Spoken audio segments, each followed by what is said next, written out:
بسم اللہ الرحمن الرحیم، السلام علیکم۔ میں ہوں سلمان حیدر۔ دعا ہے پروردگار سے کہ اس نے آپ کو اور آپ کے اہل خانہ کو اپنی حفظ و مان میں رکھا ہو۔ چاہے اس کے ہائی کورٹ کا فیصلہ آ گیا، لیکن مجھے جسٹس کہنے پہ کم از کم کوئی اندر تو نہیں دے گا۔ جسٹس طارق محمود جہانگیری صاحب میری اطلاعات کے مطابق نہایت مطمئن ہے کہ کم از کم پاکستان کی وکلا فرٹرنیٹی میں شاید چند ایک کے جو خاص جگہ سے ایک لائن کو ٹو کرتے ہیں، پورے پاکستان میں کسی جگہ پر بھی کوئی بات ماننے کے لیے تیار نہیں ہے۔ تو جسٹس جہانگیری صاحب بہت خوش ہیں کہ میں نے اپنا فرض ادا کیا، میں نے سسٹم کو مزید ننگا کیا، میں نے اسلام آباد ہائی کورٹ کے چیف جسٹس صاحب اور دیگر ججز کو جن حالات کے اندر اسلام آباد لے کے آئے گئے تھے، جن کے خلاف لایا گیا تھا، ان کو تمام کے تمام کو سارے سامنے لا کے کھڑا کر دیا۔ تو وہ بہت مطمئن ہے۔ اور دوسری چیز جو میرے پاس خبر ہے جی، سوموار کے روز سپریم کورٹ کے آئینی بینچ میں جسٹس طارق محمود جہانگیری صاحب لے کے آ رہے ہیں اس کیس کو۔ اب مجھے نہیں پتا یہ کیس وہ پرسوں لگائیں گے یا لگائیں گے، لیکن جب بھی لگائیں گے نا، جب شوکت عزیز صدیقی کی طرح اور دیگر کچھ اور کیسز کی طرح، ذوالفقار علی بھٹو کے کیسز کی طرح، یہ پورے کا پورا کیس زبردست ہے، تو وہ آرام سے بیٹھنے والے نہیں ہیں جی۔ جی ہاں، اس دوران وہ میڈیا سے بھی بات کریں گے، تمام چیزوں سے بات کریں گے جو میں آپ کو میرے پاس جو خبر ہے اس کے مطابق۔ بہرحال اس سے بڑی بدقسمتی کیا ہے، وہ حکومت جو بڑے ناز و نام کے ساتھ ایک کمزور ترین جج کو طاقتور بنا کے، کوئی ظاہری بات ہے بڑی چیزیں ہوتی ہیں سر، آپ کو پتا فیصلے کرانے کے لیے بہت بہت بڑے محرکات ہوتے ہیں، اور یہ ایکسپرٹ، یہ سسٹم تو ایکسپرٹ ہے ان سب چیزوں میں نا۔ ان کو لے کے آئی جسٹس ڈوگر صاحب کو، لیکن ان کے فیصلے کا پیرا نہیں دے سک رہے۔ حکومت کے اپنے وزیر کہہ رہے کہ جسٹس جہانگیری والا فیصلہ غلط ہے، اپنے وزیر کہہ رہے ہیں، اور آگ لگی ہوئی ہے اس پہ۔ بھائی کیسے کریں گے، کیسے کریں گے؟ کیونکہ یہ سب ماضی میں بھی ہوا نا، ذوالفقار علی بھٹو کے کیس میں بھی ہوا، شوکت عزیز صدیقی کے کیس میں بھی ہوا، یہ تمام چیزیں ہوئی سر۔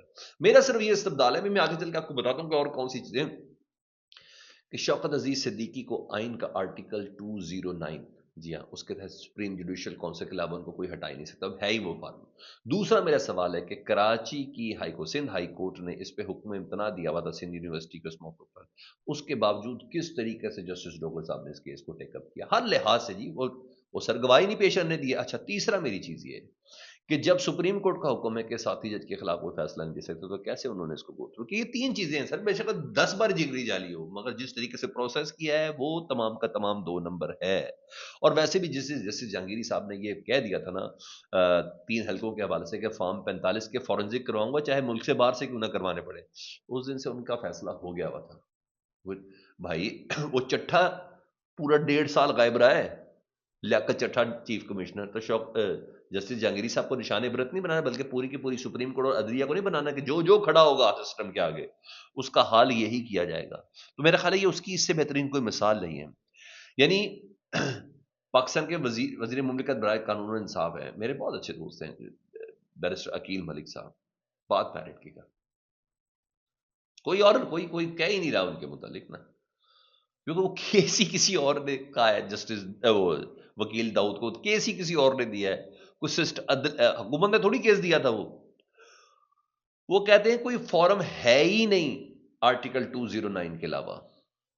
اب یہ حکومتی وزیر کہہ رہے ہیں کوئی فارم ہے ہی نہیں کہ 209 کے علاوہ جج کو ہٹایا جا سکے، موسٹ اپروپریٹ فارم ہے۔ میں نے کہا یہ غلط ہوا ہے۔ یعنی آپ اندازہ کریں، جس چیف جسٹس کو میں نے کہا خود ٹرانسفر کر کے لے کے آئے ہوں، جسٹس ڈوگر صاحب کو، اتنا کمزور نہیں فیصلہ ہے سر، اس کا دفاع نہیں کر پا رہے۔ خیر ہے، جب سسٹم نے کہا ہم نے 10 سال رہنا تو پھر دیکھ لیتے ہیں، پھر دیکھ لیتے ہیں۔ بہرحال یہ میں آپ کو خبر دوبارہ سے بتا رہا ہوں، جسٹس جہانگیری صاحب نے اس فیصلے کو چیلنج کرنے کا فیصلہ کر لیا ہے۔ سوموار کے دن بغیر درخواست آئینی بینچ کے اندر جاری ہے، اور آئینی عدالت کے پاس کوئی راستہ ہونا نہیں ہے سر، یہ بھی میں آپ کو بتا دوں۔ اس فیصلے نے ہونا ہے۔ اب دیکھیں، اب جو شوکت صدیقی صاحب تھے، عدالت کا ان کو تو ڈیو پروسیس ہی نہیں پورا کیا گیا، اس کو ٹرائل ہی پورا پروسیس نہیں کیا گیا، تو اب ان کی عمر گزر گئی، لیکن تمام پریولیج اینڈ پرکس ان کے لوٹائے جائیں، ایسے ہی اس کے بعد پھر چیئرمین NIRC لگایا گیا، پھر دیگر کسی کمیشن کا ان کو سربراہ لگائے گا، تو تب جا کے یہ ساری چیزیں ہوئی۔ تو 1 1.5 سال کے لیے ان کو لنگر آن کر دیں تو کر دیں، لیکن سر اس فیصلے میں اور آپ اپنی آنکھوں سے دیکھیں گے اس فیصلے کے ساتھ کیا ہے جی۔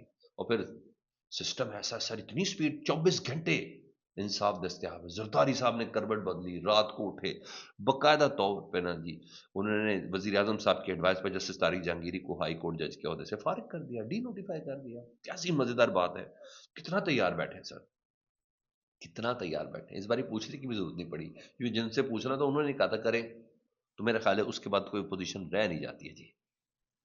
کوئی پوزیشن رہ نہیں جاتی ہے. بہرحال آرٹیکل 209 ایک بہت بڑا plate form supreme judicial council کو اختیار حاصل ہے. یہ ایک بہت بڑا پوائنٹ ہے. کوئی اور کسی جج کے خلاف کاروائی نہیں کر سکتا سوائے سپریم جوڈیشل کونسل کے. ایک جج اسی عدالت میں بیٹھتا ہے یار, کیسے خلاف کاروائی کر سکتے ہو, کیسے کر سکتے ہیں یار آپ.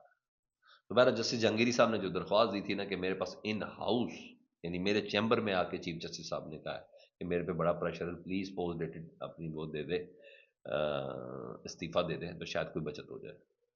یہی کافی ہے سر. اور اس بندے نے کہا نہیں, میں اپنے فیصلے کے اوپر قائم رہوں گا, میں اپنے حلف کے اوپر قائم رہوں گا. تو یہاں تک کہا تھا کہ میری بیٹیوں کے کو بھی کیمروں شیمروں سے اور کہاں چیزوں سے وہ کر رہا ہے. کیا کیا بات ہے. کل کوئی موقف دے رہا تھا, شفقت رانا ہے نا, وہ کہتے ہیں جی وہ انہوں نے معافی بھی مانگ لی تھی. انہوں نے کہا جی ہم نہیں تھے, آپ ہم سے پیچھے آپ کے گھر میں بیڈ روم میں کیمرے لگائے گئے تھے. پیچھے والا کون تھا یار, خدا کا واسطہ.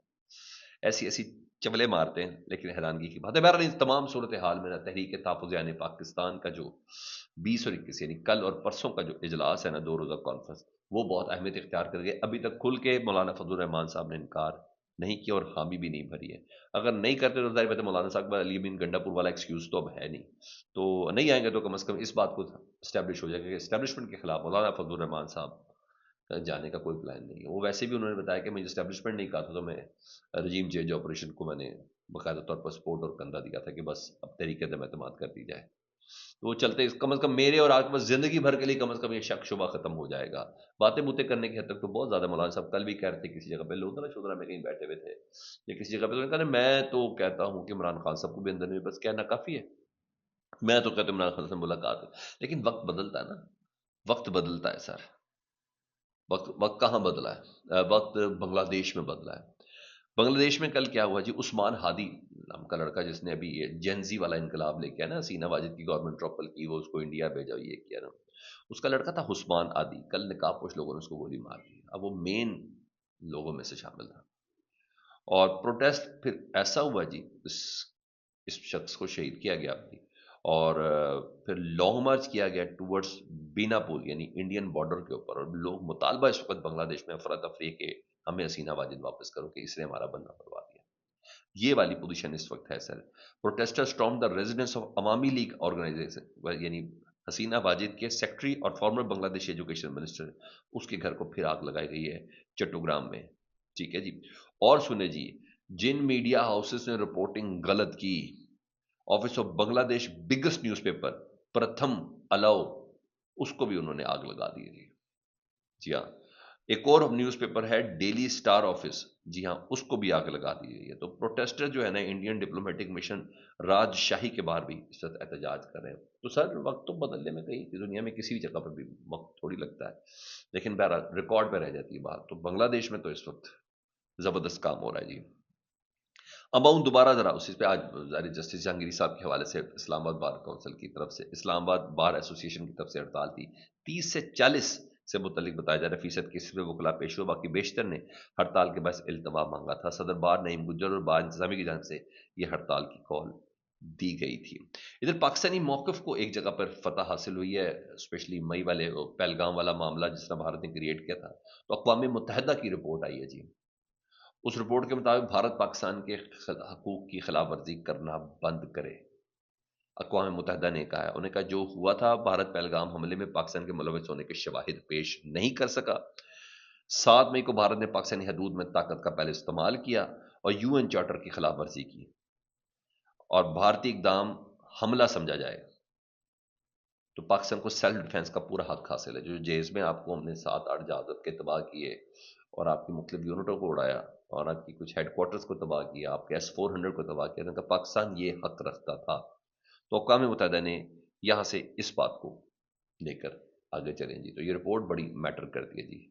تو اب ذرا جس نے جو کرنا ہے کر کے دیکھ لیں. تو بہرحال پاکستان کا موقف کی ادھر بہت بڑی فتح ہوئی ہے. 2 خبریں اور رکھتا ہوں جی میں آپ کے سامنے. ایک تو جی صحافی ہیں سہراب برکت صاحب, ان کی ضمانت ہو گئی جی. ڈیجیٹل میڈیا سے یہ وابستہ ہے اور متنازع ویڈیو اینڈ ٹویٹس کیس میں ضمانت بعد از گرفتاری کی درخواست منظور ہو گئی ہے. جوڈیشل مجسٹریٹ ہیں عباس شاہ صاحب نے 1 لاکھ روپے کے مجلد کو کیوس ضمانت منظور کی ہے. ادھر ازما بخاری صاحبہ وزیر اطلاعات، ان کی جعلی ویڈیو وائرل کرنے کا مقدمہ تھا جی، جوڈیشل مجسٹریٹ نے نا فلک جاوید صاحبہ کے اوپر فرد جرم عائد کر دی ہے۔ اس موقع فلک جاوید نے میڈیا سے چلتے ہوئے بات کی، انہوں نے کہا میرے والد کو وہ 2 بار گرفتار کیا گیا، ان کے سامنے میرے لیے گندی زبان استعمال کی گئی، پھر مجھے میری بہن کو پکڑا گیا، پیچھے ہماری والدہ اور بچے رہ گئے، انہیں بھی پکڑ لیں۔ تو یہاں یہ کورٹ کے حوالے سے خبریں جو تھی۔ آخری چیز جی، سہیل آفریدی صاحب بہترین پلیٹ فارم استعمال کریں، کل جمعرات کا دن وہ خود نہیں گئے اور اپنے آپ کو کے پی کے اندر مصروف رکھا۔ آج انہوں نے کابینہ کا اجلاس بلایا تھا، صبح کابینہ سے خطاب کرتے ہوئے انہوں نے ایک بار پھر وفاق کے اوپر اپنا سارا وزن ڈالتے ہوئے نے کہا کہ وفاق ہمارے ساتھ زیادتی کر رہا ہے، این ایف سی کے تحت وعدہ شدہ فنڈز مالی سال 2025-26 میں تاحال ریلیز نہیں کیے گئے۔ وفاقی حکومت کی جانب سے فنڈز کی عدم فراہمی سے قبائلی اضلاع میں ترقیاتی کام متاثر ہوا، پھر ہمیں نہ کہنا کہ ہم توجہ دیں، آپ ہمیں پیسے نہیں دے رہے اس لیے یہاں معاملہ ہوا ہے۔ تو پلیز وہ اپنا کیس پورا اسٹیبلش کر رہے ہیں خیبر پختونخوا کی عوام اور کابینہ کے سامنے۔ انہوں نے کہا صوبائی حکومت محدود وسائل کے باوجود قبائلی اضلاع کے عوام کو ریلیف دینے کی کوشش کر رہی ہے۔ رہی بات وفاقی اور پنجاب حکومت کی، تو عمران خان ان کی اہلیہ اور بہنوں سے مسلسل غیر انسانی و غیر جمہوری سلوک کیا جو برداشت نہیں ہے، اور منگل کے روز واٹر کینن میں زہریلے کیمیکل کے استعمال سے کارکنان اور قیادت کی طبیعت خراب ہوئی ہے۔ ہمارے دوست کہتے ہیں کہ جی اس پانی کے اندر ٹیئر گیس کا جو لیکوڈ ہے یا جو کچھ بھی ہے اس کے کیمیکل کو اندر ڈالا گیا تھا تاکہ آنکھیں شانکھیں جل جائیں اور سکن بھی برن ہو جائے جی۔ پرانی انہوں نے کہا سیاسی کارکنوں اور پارلیمنٹرین پر تشدد جمہوری روایت کے منافی ہے، غیر انسانی سلوک کیا گیا ہے۔ تو وہ اپنی جگہ پر کابینہ کے اجلاس میں اپنی ڈیمانڈز کے حوالے سے بھی بتا رہے ہیں اور اپنے پروٹیسٹ کو بھی بتا رہے ہیں، کیونکہ بارہا وہ کہہ رہے ہیں کہ محمود خان اچکزئی اور علامہ راجہ ناصر عباس ان کو یہ ذمہ داری دی کہ جس وقت وہ کال دیں گے وی آر ریڈی۔